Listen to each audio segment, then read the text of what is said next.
New introduction here. I want to get everybody's attention for what I feel will be a lucrative opportunity. It's the first ever NYSE marijuana IPO. We're making history here, and I feel this is just the first stepping stone in what is going to be the start of many IPOs on both the Nasdaq and the NYSE. I feel we're going to have a marijuana sector and marijuana ETFs in the future, and this is just step number one. If you are familiar with the industry, that's all I have to say. I know you're interested already.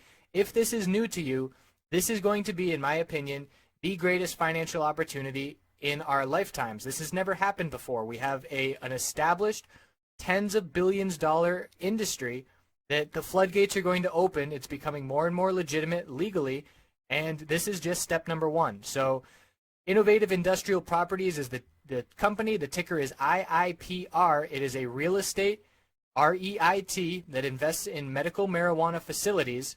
And for this IPO, we have a new website, www.mjipo.com. I put together an hour of research video going through the filings, researching the company and the executives, and establishing a game plan, looking at some other IPOs and how they have traded.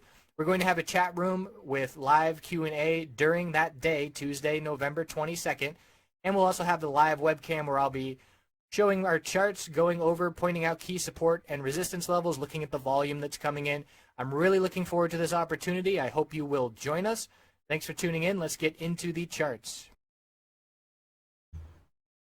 Hey everyone, looking at natural gas on the hourly. So we had a big pullback, held the higher low from back here, 2095. We dropped down to 2913 and then made a higher high. But look at that $3 psychological resistance, rejecting the price time after time. Still holding up with this uptrend line. It's a very slight trending uptrend line, but it is still a higher low pattern, and we'll be looking for this to continue to hold. Obviously the bulls need to get above $3 to see further continuation to the upside.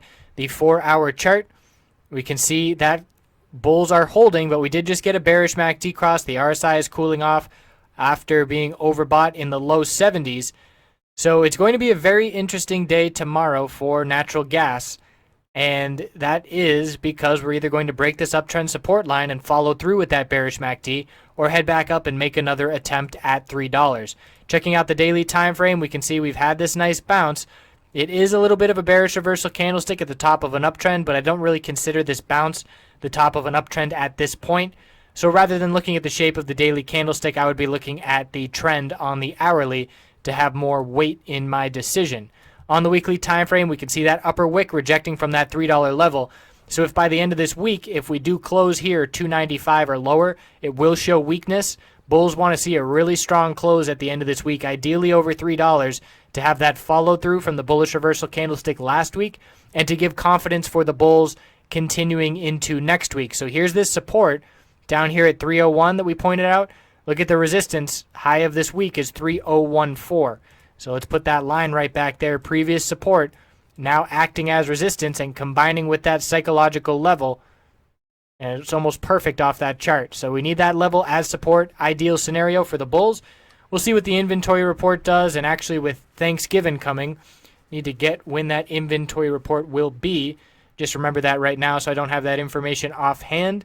But something we certainly need to be aware of, because that's either going to give the bulls the fuel to close above $3 on the week, or it's going to leave us with a big upper wick of profit taking, looking weak heading into next week. So the hourly chart, one more look here. Higher lows need to maintain. Turning $3 into support is an ideal scenario for the bulls. If we lose this little uptrend line on the hourly of support, I will be looking to come back down and fill this gap from the contract rollover.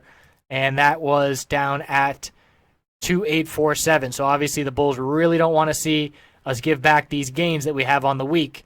Need to keep this little higher low uptrend pattern here on the hourly.